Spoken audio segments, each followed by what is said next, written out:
Elon, thanks. A big economic question now, and post-COVID, what happens to the airline industry?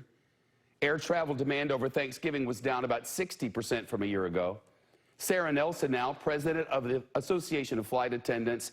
It's nice to see you again. If people aren't flying because of COVID, what now to save these jobs?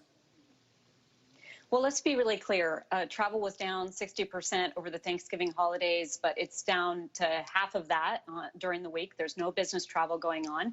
And revenues are in half of that because there's not business travel.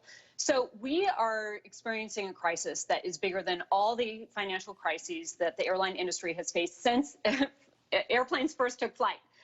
This is bigger than anything we've ever seen before, and we're right in the middle of it.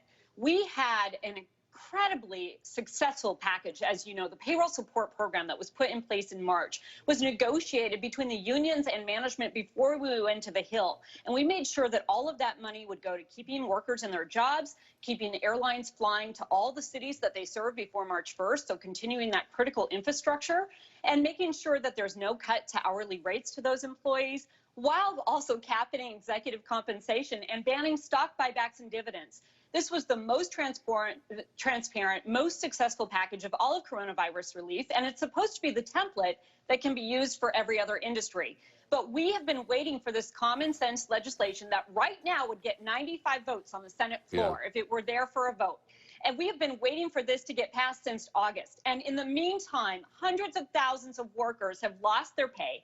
Many are disconnected from health care and wondering how they're going to pay their rent check, how they're going to get by. And they are in those breadlines right now with a lot of other Americans. You know, big picture, Sarah, the new estimates are 35% or so of business travel, as I'm reading it, may never come back.